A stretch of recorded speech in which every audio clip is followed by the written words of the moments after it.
Hello friends, ഇന്നത്തെ ഉച്ചഭക്ഷണമാണ്. ഞാനിപ്പോൾ ഉച്ചഭക്ഷണമാണ് daily post ചെയ്യുന്നത്. റെസിപ്പീസ് ഒന്നും പിടിക്കാൻ നേരമില്ലായിരുന്നു. കാരണം ഒരു 2 ആഴ്ചയോളം എനിക്ക് സുഖമില്ലാതിരുന്നതുകൊണ്ട് ചോറ് വിളമ്പി ഞാൻ ശകലം ഉപ്പിടുമല്ലോ, ഉപ്പ് പൊടി ഇടും. ഉപ്പ് ഇടരുത്, BP കൂടുമെന്നൊക്കെ ഓരോരുത്തർ പറയുന്നത് കേൾക്കാം. എന്നാലും എൻ്റെ ഒരു ശീലം. ശകലം ചെറുപയർ തോരനാണ്. വേറെ ഒന്നും പ്രത്യേകിച്ച് സ്പെഷ്യലൊന്നുമില്ല. ചെറുപയർ തോരനും ചമ്മന്തി മാത്രമാണ്. മുളക് ചുട്ടരച്ച ചമ്മന്തി, സൂപ്പർ ചമ്മന്തി കണ്ടോ. അപ്പോൾ നമ്മൾ ഇത്രയും സാധനങ്ങളേ ഉള്ളൂ. അപ്പോൾ അത് വെച്ച് നമുക്ക് ചോറ് കഴിക്കാം. ടേബിളിൽ കൊണ്ടുവച്ചു ചോറ്. കുറേശ്ശെ ചമ്മന്തി ആദ്യം എടുക്കണം. നമ്മുടെ മെയിൻ കൂട്ടാനെന്ന് പറയുമ്പോൾ ചമ്മന്തിയാണല്ലോ. പിന്നെ ശകലം തോരനും ഉള്ളത് മോൾക്കുണ്ടാക്കിയ തോരനാണ്. അപ്പോൾ ചോറ് ചമ്മന്തി അങ്ങോട്ട്, എനിക്ക് ചമ്മന്തി മാത്രം മതിയാവും.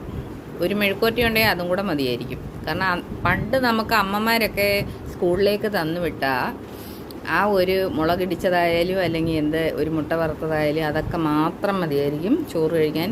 അങ്ങ് നമ്മുടെ ലാസ്റ്റ് വരെയും വായിക്കൊരു രുചി. അത് നിങ്ങൾ ആരെങ്കിലും പരീക്ഷിച്ച് നോക്കിക്കോ.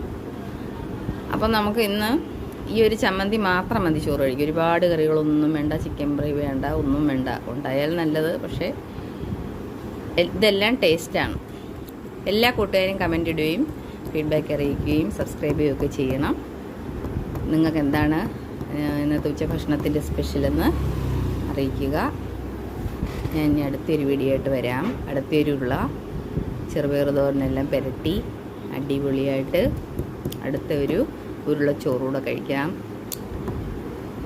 സൂപ്പർ ടേസ്റ്റാണ്, അതാണ് അങ്ങനെ കാണിക്കുന്നത്. Okay friends, thank you.